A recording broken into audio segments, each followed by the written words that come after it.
Imagine the scene. The most special moment of a couple's life, the arrival of the first child, is overshadowed by an absurd demand.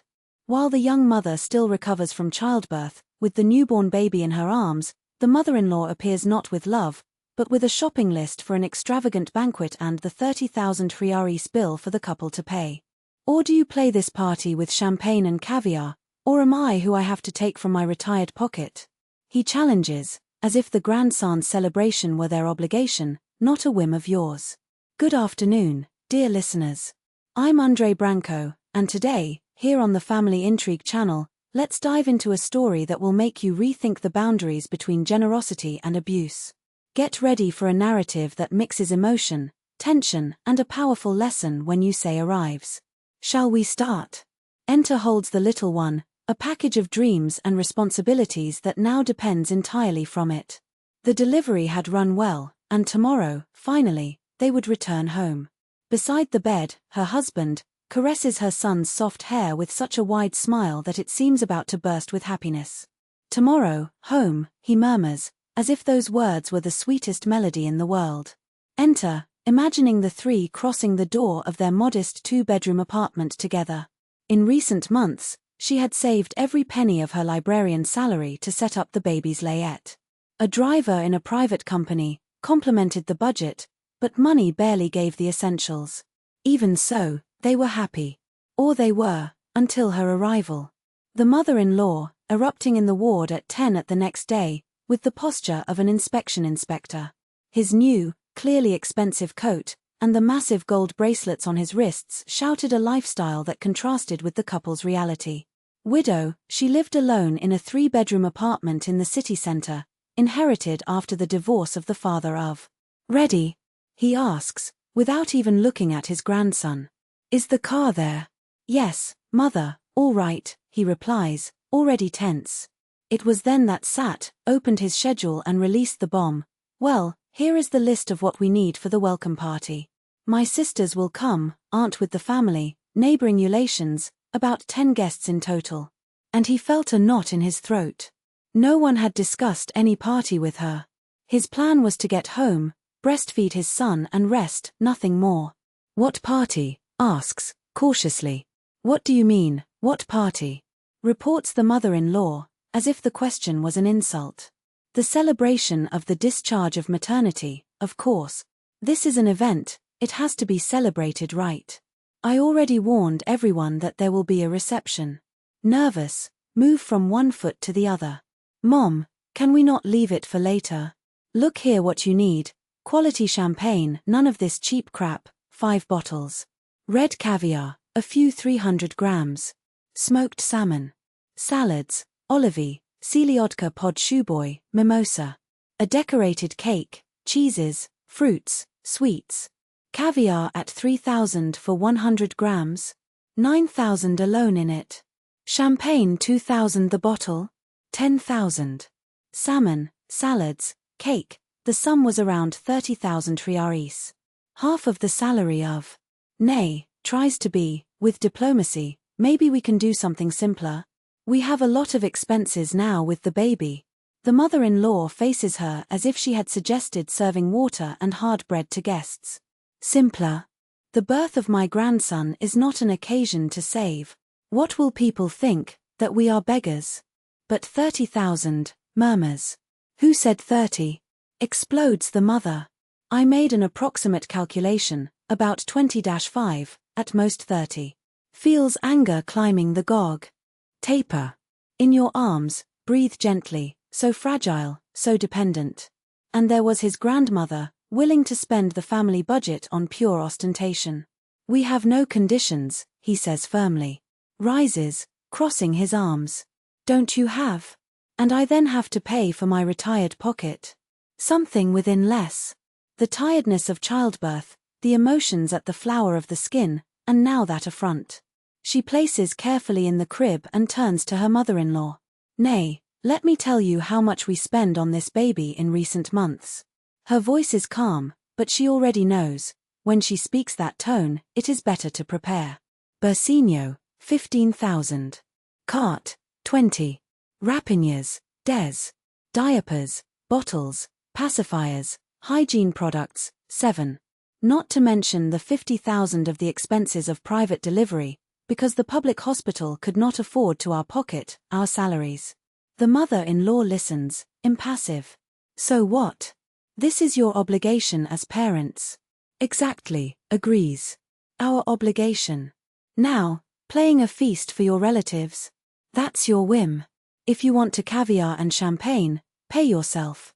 How do you dare? Are you listening to how your wife speaks to me? Her husband, lost, shakes his head, not knowing which side to be. Nay, maybe we can do something more modest. He tries, desperate. I've invited everyone, shouts the mother-in-law. What am I going to say now, that my son and her daughter-in-law are sovereigns? He gets up, takes his bag and takes an envelope. Extends it to. Here. Take it. The mother-in-law looks suspicious and opens. 5,000 reais. This gives you a cake and some bottles of medium sparkling wine, says Serena. If you want to caviar and salmon, complete with your retirement. 5,000, Vocara, red of anger. Only caviar costs more than that. Then do it without caviar, he shrugged. Or pay the difference.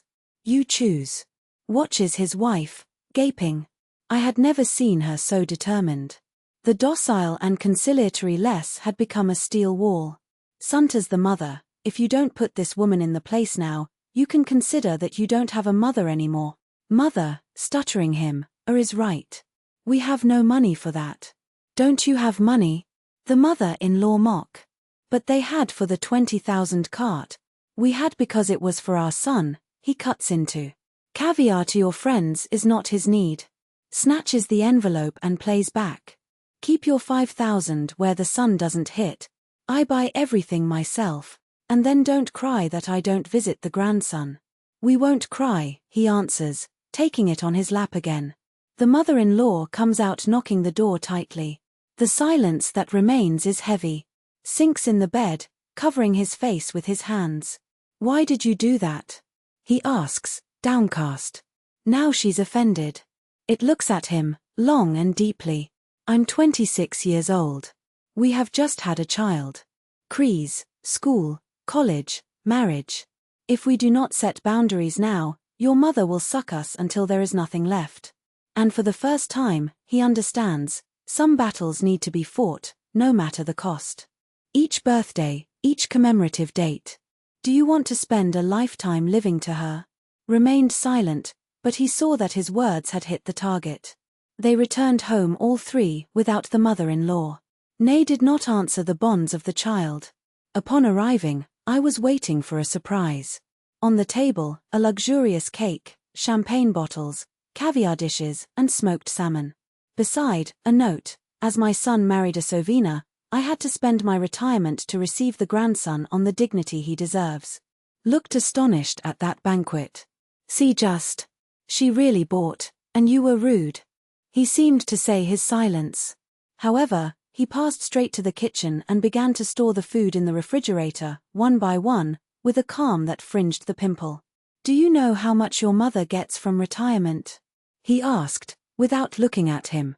About 18,000, I think. 23,000, she corrected, closing the refrigerator door with a dry click. There was readjustment this year. In addition, she rents the third room for students for 12,000 per month. Total, 35,000. More than your salary. And lives alone. Accounts. 4,000, maximum. Supermarket. 8,000. Where will the rest stop? The silence of was his answer. For the first time, he saw what was always in front of him, but that, by blind loyalty or comfort, never wanted to see. Your mother can afford to buy red caviar once a month, he concluded, drying his hands on the towel. We, not. And that has nothing to do with sovereignty. It has to do with the fact that it requires us to spend our last penny to feed its vanities. That's when the bell rang. The relatives of Nay, 2 aunts with husbands, with her daughter, the neighbor upstairs.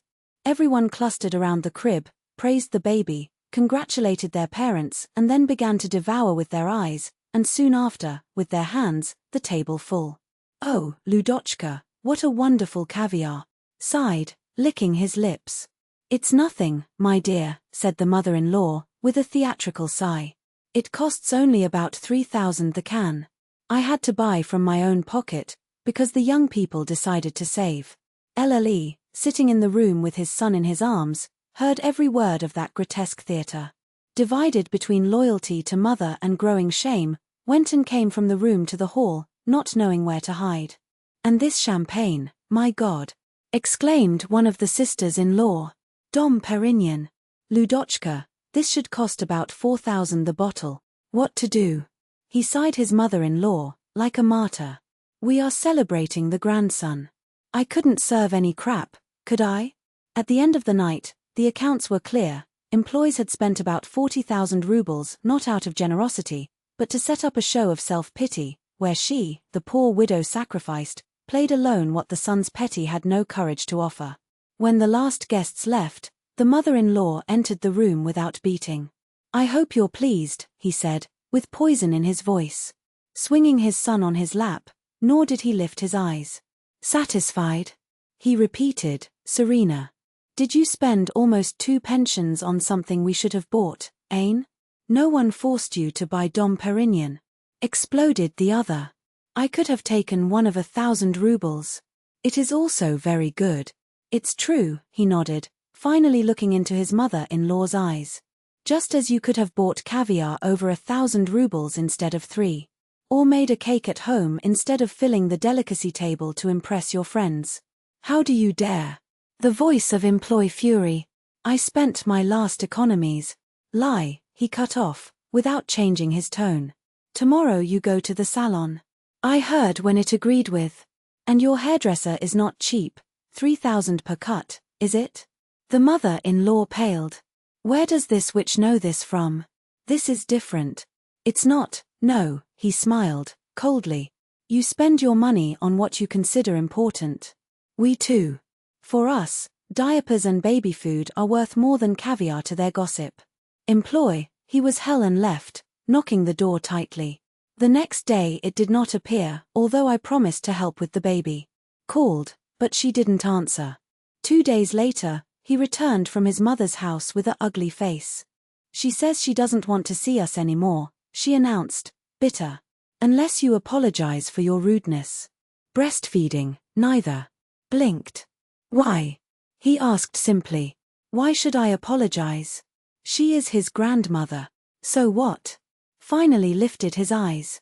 Will I apologize for not wanting to live on my knees to support her whims? Opened her mouth, but she gave her no respite. Do you remember how much our wedding cost? He asked, dry. He hesitated. 120,000? 250,000, she corrected. We joined for 2 years. His mother spent 40,000 one night just to prove to her friends that she is generous. Do you feel the difference? The silence that followed was a knife between them. If you prefer to remain mom's boy, who asks for permission to breathe, he continued, relentlessly, then let me know. I take my things, I take our son and go to my parents' house. Alone. He shuddered as if he had been slapped. What are you saying? I'm saying I'm not going to finance her circus anymore. His voice was steel. Either we set limits now, or there will be no us. Ludmila Genadievna turned into a devoted grandmother who only thought of buying educational toys for her grandson and leading him to children's pieces. He never asked for a penny for his whims, never set a scandal again. Of course, from time to time, I sighed nostalgic. Ah, how beautiful it was when we received the grandson of the hospital, the table I prepared, the money I spent. But Elena was no longer shaken. Smile, sweet like honey, but sharp as a blade. Oh, yes, Ludmila Genadievna. I remember well. 40,000 only on snacks. And the following silence was the confirmation that the lesson had been learned forever.